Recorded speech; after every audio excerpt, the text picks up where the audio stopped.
Hey everybody, welcome to winter fly tying video number 2. I hope you guys had a chance to check out the first video we did, and if you haven't, be sure to do that. We're going to keep things on a conceptual basis instead of doing a step-by-step walkthrough of each fly. We're going to show you tips that you can use for everything you tie, unless somebody has a question on a specific fly they want to see tied. And if that's the case, just be sure to email me at jamie@fullersnboc.com. But as of right now, we're going to get started.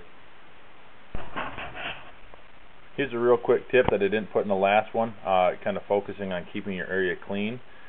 This is just a piece of a cereal box, the bottom of a cereal box, instead of one of those bought baskets. The baskets I found came out too far, so I couldn't get as close to my desk as I wanted to some of the time.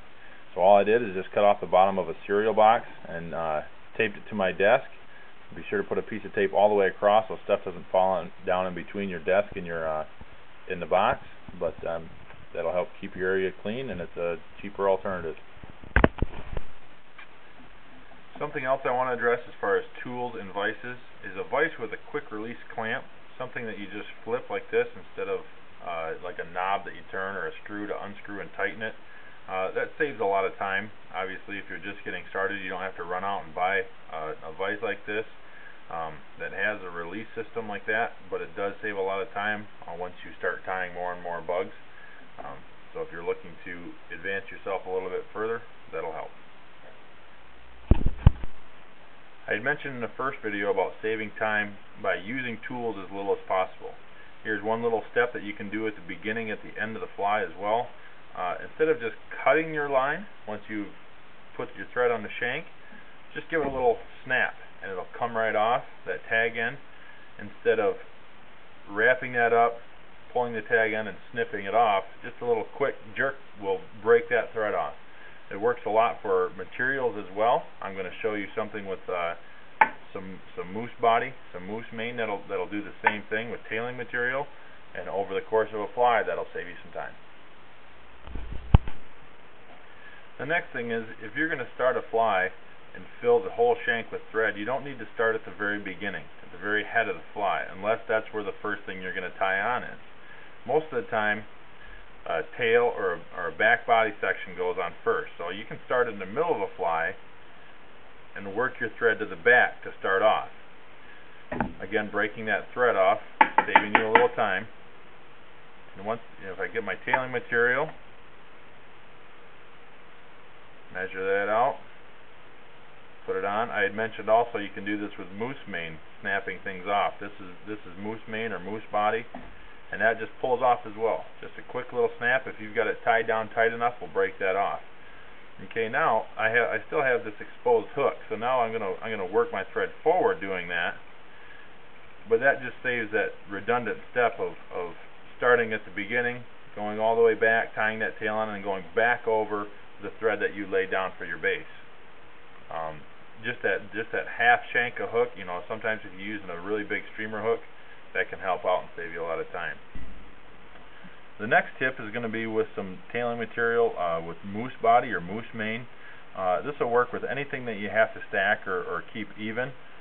Instead of just taking a couple at a time for each tail, cleaning that up, you know, evening up the tips on your hand, and then putting that on. Instead of doing that each and every time for every individual fly, take a pretty good sizable clump of this, snip it all off, clean out all your guard hairs, and then stack it just like you would stack a wing or anything else with deer hair. You know, put it in an old stacker. You don't need the removable section of the stacker. You just need the base. Get that stacked down pretty hard, and then every time you go to do a tail, you have all these tailing materials, so every time you go to do a tail, just grab a few of them and pull them out, and they're already stacked nice and neat without having to do that every time. Okay, and then you're automatically ready for your next one. So that'll save you some time in tailing, is stacking that material instead of leaving it on the patch and picking it off every time. Here's another quick tip for tailing material. These mayfly tails work really well The only problem is they're extremely expensive for a little tiny patch of them. So if you go to a paintbrush store or a paint store and get a paintbrush, they're essentially the same material on a paintbrush, and obviously you get a lot more for your money. The only problem is sometimes the paintbrushes are staggered, so you may have to stack them, and they are a little coarser than the mayfly, the watershed tails, but they make a great material, and obviously a lot cheaper. I think this paintbrush was like $7, and I'm gonna get like 20 times more tails out of these than I would just a little pack like this. So that's something to look for, to save some money for the same material.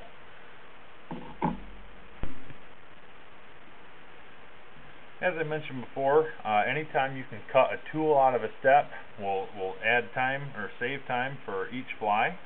The last one we're going to do today is the ending or the knot of a fly. So once I've finished a fly and I'm ready to put a knot on it, most of the time either a whip finisher or a half hitch tool is used to do the job.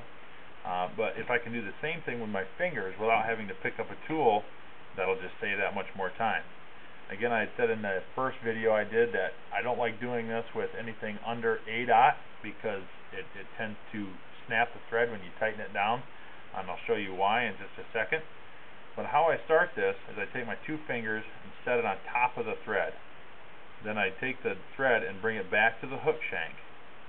And then I'm going to turn my fingers to make a triangle between the thread and my bobbin, and then rotate my fingers around in a triangle. Okay, now it's going to allow me to take my index finger and push and wrap that thread around the hook and around the main line, the main piece of thread.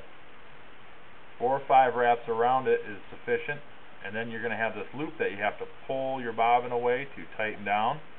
And what happens is if you have heavier thread, sometimes this forms a knot right at the front of that, right there, when I let go of it. And if I pull it and you have light thread, it'll break that. But heavier thread, you're able to pull that little knot through and tighten it down. Again, I can't pull this thread off to break the line like I showed before because this is floss and I needed something a little heavier to show that technique. But again, anytime you can do that without having to use a tool, that'll save some extra time. Well, thanks for joining us for the second video of winter fly tying. If you have any questions or comments, we'd love some feedback. So email me at jamie@fullersnboc.com. We hope you enjoyed this one, and hopefully see you next time.